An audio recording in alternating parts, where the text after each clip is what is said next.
Assalamualaikum warahmatullahi wabarakatuh. Selamat pagi semuanya. Perkenalkan, nama saya Nida Nurdiana Zahra, perwakilan dari kelompok 6. Pada video ini, saya dan 3 anggota kelompok saya lainnya akan menjelaskan mengenai tes inteligensi. Sebelumnya, izinkan saya memperkenalkan anggota kelompok saya lainnya. Pertama, ada Endah Kartika Sucipto, lalu ada Arneta Narulita, dan terakhir ada Arsy Nirmala. Di dalam tes inteligensi yang akan kelompok saya bawakan, terdapat 6 materi meliputi 1. Sejarah pengukuran inteligensi, 2. Jenis-jenis tes inteligensi, 3. Tes Binet-Simon, 4. Teori inteligensi dan skala Binet, 5. Perbandingan antara tes hasil belajar dan tes inteligensi, 6. Pengukuran hasil inteligensi. Materi pertama akan dibacakan oleh Arneta, kepadanya saya persilahkan. Sejarah pengukuran tes inteligensi. Sejarah tes inteligensi sendiri dimulai pada awal tahun 1895. Pada tahun tersebut, Alfred Binet dan rekannya Victor Henry mempublikasikan beberapa artikel yang menyatakan bahwa kemampuan memori dan pemahaman akan hubungan sosial dapat diukur. Artikel tersebut menjadi awal dari apa yang akan dinamakan tes inteligensi. 10 tahun setelah artikel mengenai memori dan pemahaman akan hubungan sosial yang dapat diukur dipublikasikan ke publik, Binet dan rekannya Theodore Simon mempublikasikan skala ukur inteligensi yang disebut 30 item. Skala 30 item pada awalnya bertujuan untuk membantu mengidentifikasikan anak-anak yang memiliki mental retardasi di sekolah Paris School Children. Lalu, pada skala ukur 30 item ini akhirnya dikembangkan, ditingkatkan, dan diadaptasi ke dalam beberapa bahasa sehingga dapat digunakan di bidang-bidang lain seperti di sekolah, rumah sakit, persidangan, hingga penjara. Cohen dan Swerdlik 2009. Namun sejarah ini hanya menceritakan satu pandangan mengenai tes inteligensi. Sementara itu, tes inteligensi memiliki arti yang lebih luas dan lebih terperinci. Jenis-jenis tes inteligensi. Ada 4 jenis tes inteligensi. Pertama ada Wechsler, CPIT, CPM, SPM. Wechsler terbagi menjadi 3, yaitu yang pertama ada WISC, Wechsler Intelligence Scale for Children. Tes inteligensi Wechsler Intelligence Scale for Children adalah salah satu tes yang sering dan umum digunakan di dunia psikologi serta sering digunakan oleh para psikolog. Wechsler Intelligence Scale for Children dikembangkan oleh David Wechsler yang mempublikasikannya pada tahun 1939, di mana tes ini mengukur fungsi intelektual yang lebih global. Tes inteligensi WISC digunakan untuk tes inteligensi pada anak usia 8-15 tahun. Tes WISC terdiri atas tes verbal dan tes performance. Tes verbal terdiri atas materi perbendaharaan kata, pengertian, informasi, hitungan, persamaan, rentangan angka, sedangkan tes performance terdiri atas mengatur gambar, melengkapi gambar, rancangan balok, merakit objek, images, dan simbol. Melalui tes WISC dapat mendeskripsikan berbagai aspek kecerdasan anak dan dapat mengukur kemampuan kognitif seseorang dengan melihat pola-pola respon pada tiap-tiap subtes. Andayani tahun 2001 mengungkapkan bahwa kemampuan yang diukur oleh masing-masing subtes antara lain: 1. Operasi ingatan jangka panjang, kemampuan untuk memahami, kapasitas berpikir asosiatif, dan juga minat dan bacaan anak. 2. Kemampuan anak untuk menggunakan pemikiran praktis di dalam kegiatan sosial sehari-hari, seberapa jauh akulturasi sosial terjadi, dan perkembangan conscience atau moralitasnya. 3. Kemampuan anak untuk menggunakan konsep abstrak dari angka dan operasi angka yang merupakan pengukuran perkembangan kognitif, fungsi non-kognitif, yaitu konsentrasi dan perhatian, kemampuan menghubungkan faktor kognitif dan non-kognitif dalam bentuk berpikir dan bertindak. 4. Kemampuan untuk menerjemahkan masalah dalam bentuk kata-kata ke dalam operasi aritmatika. 5. Penyerapan fakta dan gagasan dari lingkungan dan kemampuan melihat hubungan penting yang mendasar dari hal-hal tersebut. 6. Kemampuan belajar anak, banyaknya informasi, kekayaan ide, jenis dan kualitas bahasa, tingkat berpikir abstrak, dan ciri proses berpikirnya. 7. Identifikasi visual dari objek-objek yang dikenal, bentuk-bentuk, dan makhluk hidup, dan lebih jauh lagi kemampuan untuk menemukan dan memisahkan ciri-ciri yang esensial dari yang tidak esensial. Setelah itu, akan dibuat profil berdasarkan skala Benetton dari skor masing-masing subtes. Profil ini menunjuk pada 4 kelompok kemampuan, yaitu 1. Kemampuan spatial yang mencakup skor pada subtes, yaitu melengkapi gambar, rancangan balok, dan merakit objek. 2. Kemampuan konsep yang meliputi skor pada subtes pengertian, persamaan, dan pembendaharaan kata. 3. Pengetahuan serapan yang meliputi skor pada subtes informasi, hitungan, dan pembendaharaan kata. Dan 4. Kemampuan mengurutkan yang mencakup skor pada subtes rentang angka, mengatur gambar, dan coding. Melalui profil tersebut dapat memberikan gambaran secara umum bagaimana kemampuan seorang anak serta dapat digunakan untuk mendeteksi kesulitan belajar anak. Handayani tahun 2001. Beberapa penelitian juga telah menggunakan WISC untuk mengungkap gejala-gejala gangguan klinis pada anak. Di antaranya seperti brain dysfunction atau brain damage, emotional disturbance, learning disabilities, exchange, delinquency, dan lain-lain. 2. Wechsler Adult Intelligence Scale atau WISE.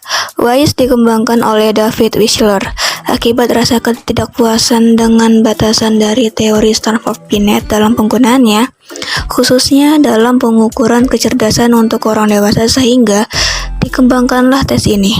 David Wechsler kemudian meluncurkan tes kecerdasan baru yang dikenal sebagai Wechsler Adult Intelligence Scale atau WISE pada 1955. Tes ini digunakan oleh orang dewasa usia 16-75 tahun atau lebih. Pelaksanaan tes ini dilakukan secara individu.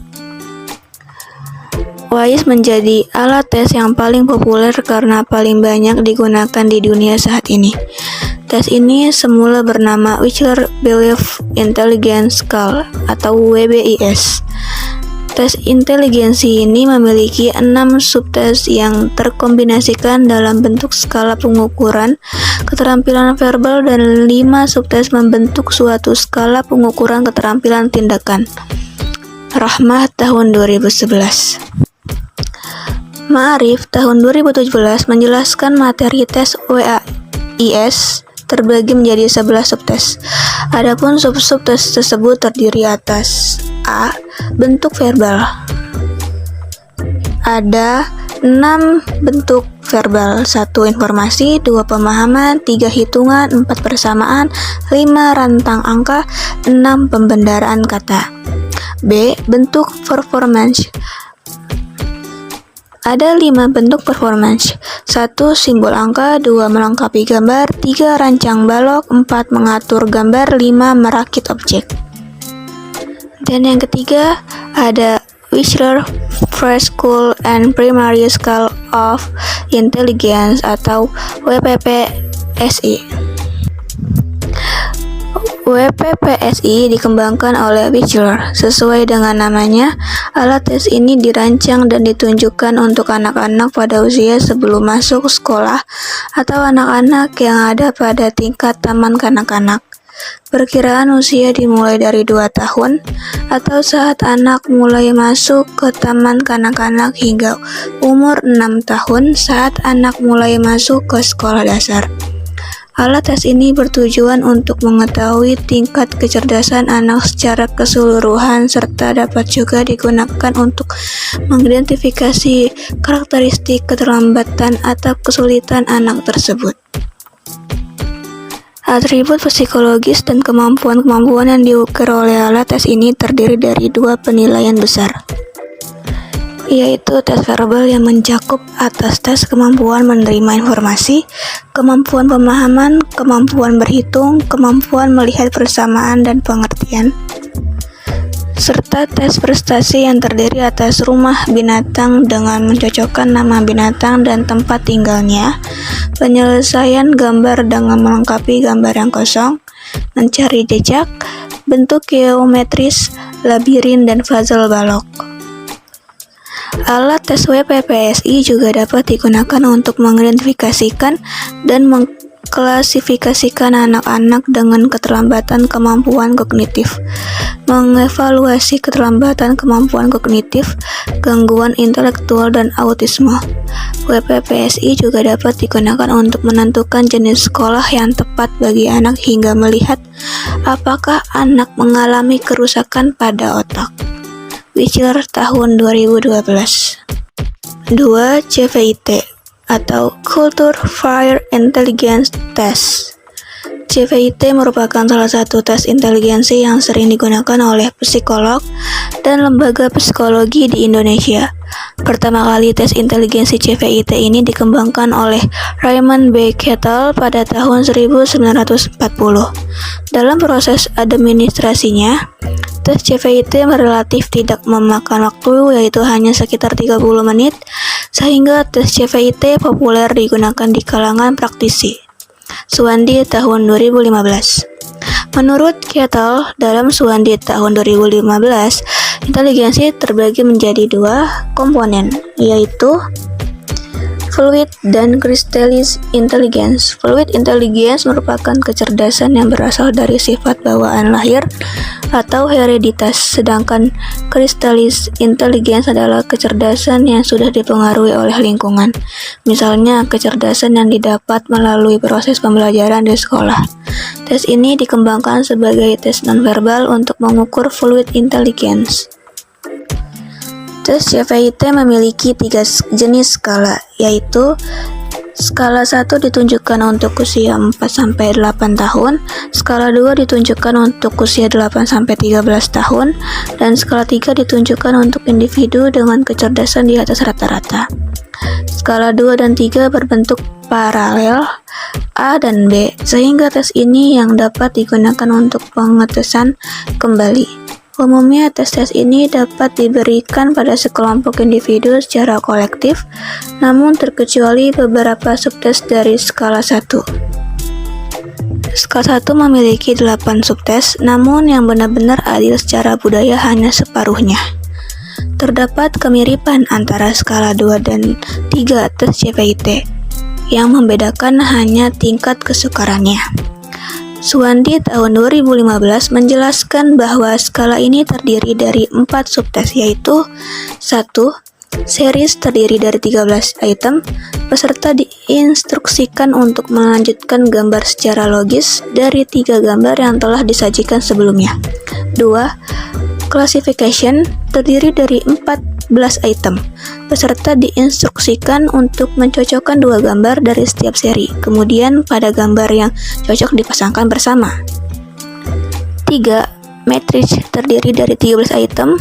Peserta diinstruksikan untuk menentukan mana dari 5 alternatif yang paling logis untuk melengkapi pola matriks yang telah disajikan. 4. Topologi terdiri dari 10 item. Peserta diinstruksikan untuk mencari aturan umum di mana titik ditempatkan dengan menyimpulkan aturan dan memilih gambar yang berlaku. 3. CPM Colored Progressive Matrices. CPM merupakan salah satu alat tes yang dibuat oleh Raven. CPM sendiri merupakan alat tes yang dibuat dikarenakan adanya keperluan pengetesan inteligensi pada anak-anak yang tidak dapat menggunakan alat tes Raven sebelumnya, yaitu SPM atau Standard Progressive Matrix. Hal tersebut menjadikan CPM dapat digunakan pada anak-anak dengan rentang usia 5-11 tahun dan orang dewasa, namun dengan syarat memiliki tingkat pendidikan yang rendah. Perbedaan yang mendasar antara SPM dan CPM adalah adanya warna pada alat tes CPM. Tujuan CPM adalah untuk mengungkapkan taraf kecerdasan atau mengukur inteligensi umum, di mana CPM dapat mendeskripsikan kemampuan abstrak atau pemahaman nonverbal. Tes ini disusun berdasarkan pengukuran Spearman atas faktor umum. Bentuk tes CPM ada dua macam, yaitu berbentuk cetakan buku dan yang lainnya berbentuk papan, dan gambar-gambarnya tidak berbeda dengan yang di buku cetak. Aspek yang diukur pada CPM adalah 1. Berpikir logis atau bernalar, yaitu kemampuan untuk menarik kesimpulan yang sah menurut aturan logika dan dapat membuktikan bahwa kesimpulan itu benar sesuai dengan pengetahuan sebelumnya. 2. Kecakapan pengamatan ruang, yaitu kemampuan untuk membayangkan dan menganalisa ruang dengan baik. 3. Kemampuan berpikir analogi, yaitu kemampuan untuk memecahkan masalah dengan menggunakan pengetahuan yang telah dipelajari sebelumnya untuk menyelesaikan masalah yang baru. Dan 4. Kemampuan memahami hubungan antara keseluruhan dan bagian, yaitu kemampuan untuk memahami hubungan antara pola gambar besar dengan pola gambar kecil. CPM juga memiliki kelemahan dan kelebihan. Kelemahannya ada dua, yaitu 1. Tes tersaji dalam bentuk gambar atau simbol-simbol dan bukan uraian kata. 2. Dibutuhkan keahlian tester untuk menghadapi anak-anak karena instruksi pengerjaan yang harus dipahami secara jelas oleh anak-anak. Kelebihannya ada 3, yaitu 1. Berwarna-warni sehingga menarik untuk anak-anak. 2. Dapat dipergunakan pula bagi orang tua berusia 60 dengan jenjang pendidikan SMA. Dan 3. Dapat disajikan secara individual maupun klasikal. 4. SPM Standard Progressive Matrix. SPM adalah tes inteligensi yang dirancang oleh J. Raven pada tahun 1936 serta diterbitkan pertama kali di tahun 1938. SPM yang dijumpai di Indonesia yaitu hasil revisi pada tahun 1960. Tes SPM mengukur kecerdasan orang dewasa. Tes ini mengungkapkan faktor general atau G-faktor atau kemampuan umum seseorang. Tes SPM digunakan secara individual atau klasikal dan waktu penyajian yang dibutuhkan 30 menit. Tes SPM memuat 60 soal yang di dalamnya terbagi menjadi 5 seri, yaitu seri A, B, C, D, dan E. Setiap seri terdiri dari 12 soal yang berbentuk gambar-gambar. Setiap soal terdiri dari satu gambar besar yang tidak lengkap dan terdapat pilihan jawaban untuk melengkapi gambar tersebut. Dalam penyajian tesnya, set A dan B menyediakan 6 gambar kecil sebagai pilihan, sedangkan untuk set C, D, dan E sediakan 8 pilihan. Penyusunan soal bertingkat dari soal yang mudah ke soal yang sukar. Secara operasional, subjek diberi soal dan diminta memilih jawaban yang paling tepat, serta ia dapat menuliskan jawabannya di lembar jawaban khusus yang telah disediakan. Di dalam tes SPM terdapat soal seri A nomor 1 dan 2 sebagai contoh soal, sehingga dalam pengerjaannya soal seri A nomor 1 dan 2 dikerjakan oleh subjek bersamaan dengan tester saat memberikan instruksi pengerjaan tes SPM. Subjek harus bekerja dengan cepat dan teliti pada saat tes dimulai sampai akhir tes. Pemberian skor dengan memperoleh nilai 1 untuk item soal yang dijawab benar dan memberi nilai 0 untuk jawaban tidak benar.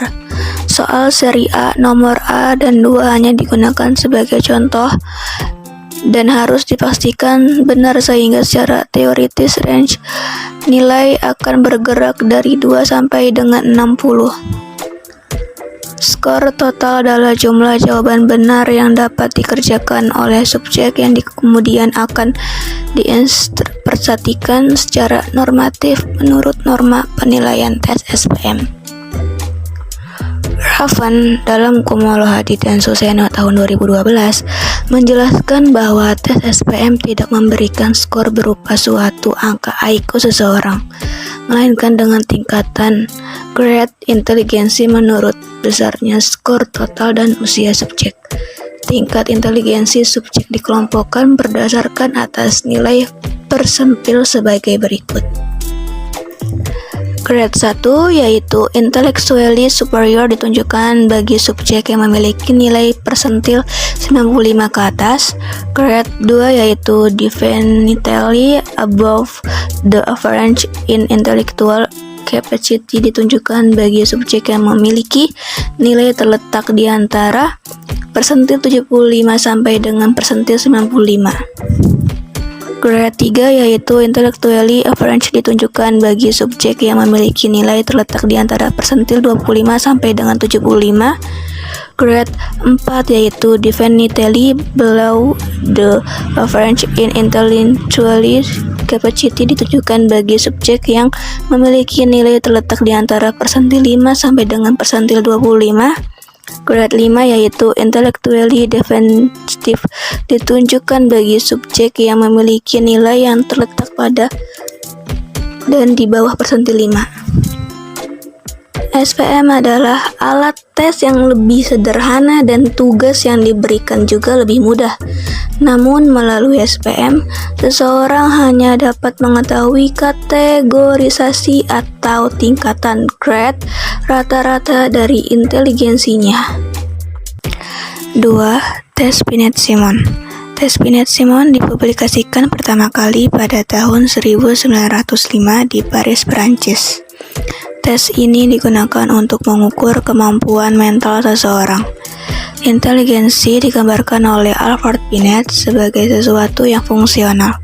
Komponen dalam inteligensi sendiri terdiri dari 3 hal, yaitu kemampuan untuk mengarahkan pikiran atau tindakan, kemampuan untuk mengubah arah tindakan bila tindakan tersebut telah dilaksanakan, dan kemampuan untuk mengkritik diri sendiri.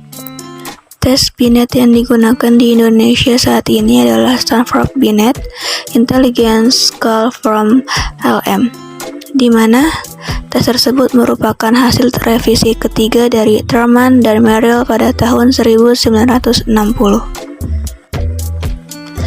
Tes Binet dengan skala Stanford Binet berisi materi berupa sebuah kotak yang berisi berbagai macam mainan yang akan diperlihatkan pada anak-anak, 2 buah buku kecil yang berisi cetakan kartu-kartu, sebuah buku catatan yang berfungsi untuk mencatat jawaban beserta skornya, dan sebuah petunjuk pelaksanaan dalam pemberian tes.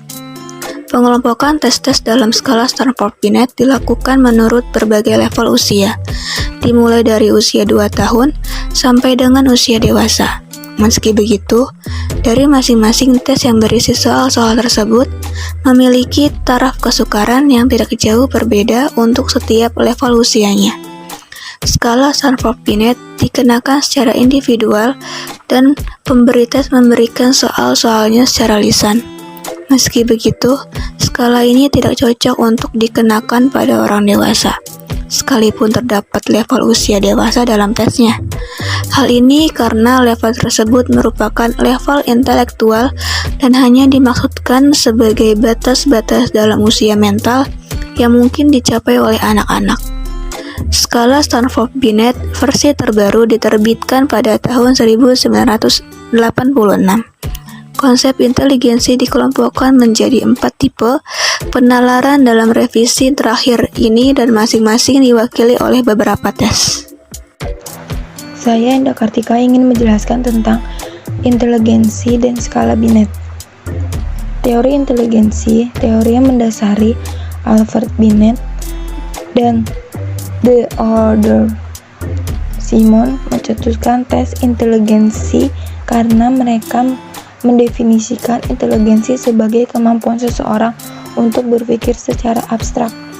Pengukuran inteligensi yang pertama dilakukan oleh Alfred Binet, yaitu mengambil perbedaan antara usia mental (MA) dan usia kronologis (CA). Menurut Binet, inteligensi anak akan terus bertambah sampai umur 15.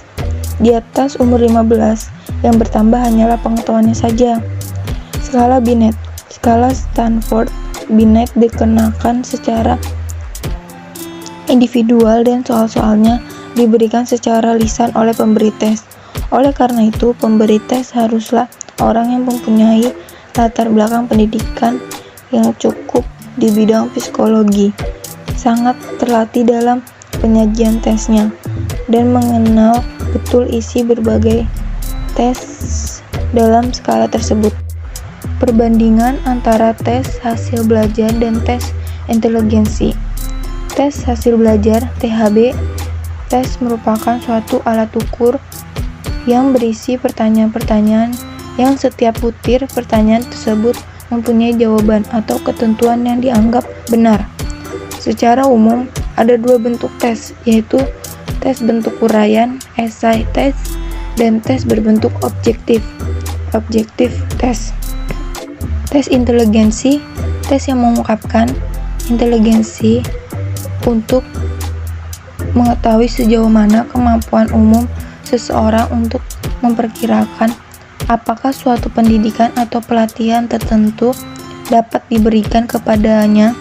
Nilai tes inteligensi sering dikaitkan dengan umur dan menghasilkan IQ untuk mengetahui bagaimana kedudukan relatif orang yang bersangkutan dengan kelompok orang sebayanya. Selanjutnya, saya Arsy Nirmala akan menyampaikan materi tentang pengukuran hasil tes inteligensi. Hasil tes inteligensi umumnya berupa skor IQ atau Intelligence Quotient. Meskipun begitu, ada pula tes inteligensi yang menghasilkan tingkatan atau grade. Pertama kali, seorang ahli psikologi berkebangsaan Jerman yaitu William Stern mengemukakan istilah IQ. Kemudian istilah IQ digunakan secara resmi oleh Lewis Madison untuk hasil tes inteligensi Stanford Binet Intelligence Scale di Amerika Serikat pada tahun 1916. Jika dalam perhitungannya, menurut William Stern menggunakan rasio antara MA dan CA dengan rumus IQ sama dengan dalam kurung MA garis miring CA dikali 100. MA mengacu pada mental age sedangkan CA mengacu pada chronological age yang memiliki angka konstan sebesar 100.